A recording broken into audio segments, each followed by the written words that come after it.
नमस्कार दोस्तों, स्वागत है आप सभी का यूट्यूब चैनल जॉब मीडिया पर। दोस्तों आज की ताज़ा अपडेट, सीईटी पास युवाओं को नहीं मिलेंगे 9,000 रुपये। सरकार का सीईटी को लेकर मंथन शुरू। तो दोस्तों पूरी अपडेट क्या है, सरकार ने क्या यहाँ पर जवाब दिया है, 9,000 रुपये क्यों नहीं मिलेंगे, सरकार यहाँ पर क्या करने वाली, पूरी अपडेट जाने और वीडियो के लास्ट तक बने रहें। साथ ही रेगुलर नई अपडेट्स के लिए चैनल को सब्सक्राइब।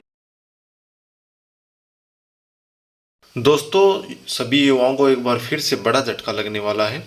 तो दोस्तों पूरी अपडेट क्या है जाने। हरियाणा सरकार ने सीईटी पास उम्मीदवारों को 9,000 रुपये स्टाइफंड देने की योजना पर मंथन शुरू कर दिया है। तो दोस्तों यहाँ पर सबसे मेन बड़ी बात है 9,000 रुपये स्टाइफंड। तो अब ये 9,000 रुपये आपको मिलेंगे या नहीं मिलेंगे, इसके बारे में बात करेंगे। 9,000 रुपये के बदले काम करवाने का किया जाएगा प्रयास, एसकेआरएन को दिया पॉलिसी बनाने का जिम्मा। तो दोस्तों यहाँ पर जो सीईटी पास कैंडिडेट होंगे उनको 2 साल 9,000 रुपये देने की बजाय सरकार अब उनसे काम करवाएगी। मतलब कि जो बेरोजगार युवा हैं, जो रोजगार कार्यालय के थ्रू अपना फॉर्म भरवाते हैं सक्षम योजना के तहत, तो उनको 100 दिन का काम दिया जाता है। वैसे ही यहाँ पर 9,000 रुपये के बदले आपको यहाँ पर काम करना होगा, उसके बाद ही आपको यहाँ पर पैसा मिलेगा। तो दोस्तों पूरी अपडेट क्या है जाने। कौशल रोजगार निगम से लगे कर्मचारी अगर प्राइवेट में जाएंगे तो सरकार ईपीएफ का पैसा भी जमा करवाएगी। तो मतलब कि दोस्तों यहाँ पर यदि कौशल रोजगार में जो कर्मी लगे हुए हैं, यदि वे कौशल की जॉब छोड़कर यदि प्राइवेट में जाना चाहते हैं तो सरकार ईपीएफ का पैसा जमा करवाएगी। मतलब कि यहाँ से ईपीएफ का जो पैसा वो आपके खाते में जमा करवाएगी। ठीक है। तो उसके बाद दोस्तों हरियाणा सरकार ने सीईटी पास उम्मीदवारों को 9,000 रुपये मासिक 2 साल तक स्टाइफंड देने की योजना पर मंथन जो है शुरू कर दिया है।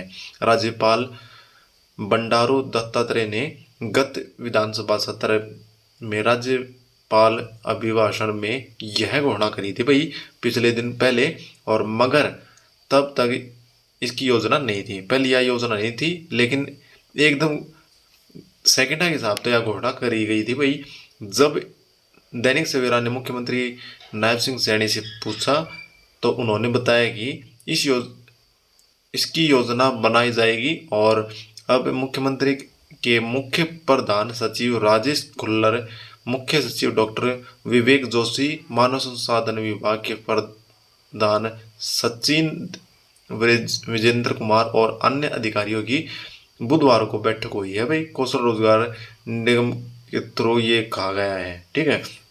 तो मतलब कि अभी इसकी पॉलिसी बनी नहीं है बिल्कुल भी भाई। जो 9,000 रुपये हैं उसको ऊपर क्या मंथन कराया जाए भाई, किस तरह 9,000 रुपये दिए जाए। इसमें बेरोजगार जो युवा सीईटी पास कर रहे हैं उनको रोजगार जो दिया जाएगा, किस हिसाब का रोजगार दिया जाएगा और किस तरह ये जो महीने के 9,000 रुपये ये आपको किस तरह मिलेंगे। तो इस पर सरकार मंथन कर ला रही है। कुछ नियम बनेंगे।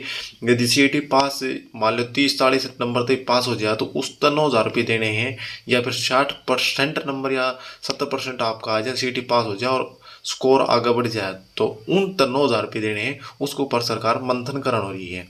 तो साथ ही भाई आगे बताई है इसकी योजना बनाएंगे। और अभी जो मंथन हुआ है उसके अनुसार जिन सीईटी पास उम्मीदवारों को सरकारी नौकरी नहीं मिल पाई है, मतलब जो सीईटी पहले पास हो चुके हैं नौकरी नहीं मिली है, तो उन्हें 9,000 रुपये मासिक स्टाइपेंड देने के बदले काम करवाया जाएगा भाई। ठीक है।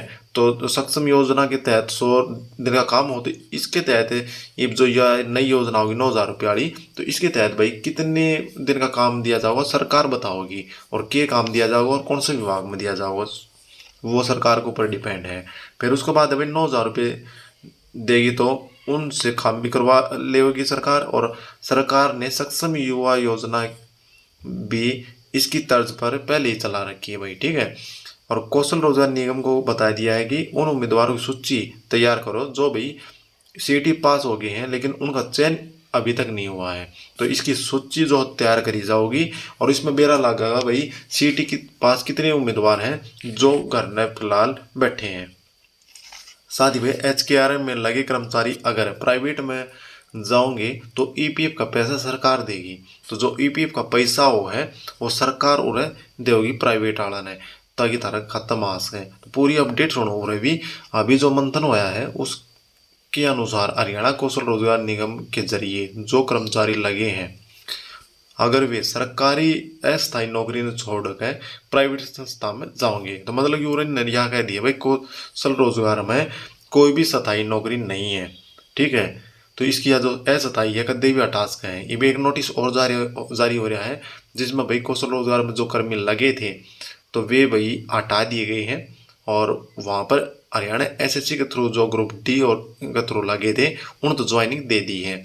जो कौशल के जो हटाए गए हैं उन तो उल्टी दोबारा नौकरी देने का कोई चांस फिलहाल सरकार का नहीं है, ठीक है। यह तरह बता दूँ। उसके बाद भाई आगे बताइए, जो प्राइवेट जॉब करेंगे उनको ईपीएफ का पैसा 12% पैसा जो है राज्य सरकार देगी, और भाई 12% जो बचा है वो हिस्सा भाई नियोक्ता अदा करेगी, ठीक है। इस तरह की योजना उन कर्मचारियों को प्राइवेट संस्था में जाने के लिए प्रोत्साहित भी करेगी, साथ ही भी जिन्हें जॉब सिक्योरिटी भी नहीं मिलेगी और उनका वेतन भी कम होगा। तो भाई यो सिस्टम जो मेरे समझ में नहीं आया, सरकार कहना कि ऐसा हो, जॉब सिक्योरिटी कौन मिल रही और भाई ना भी उन्हें वेतन बढ़ोतरी के बारे में बता रहे, मतलब कि कम ही होना ला रहा है।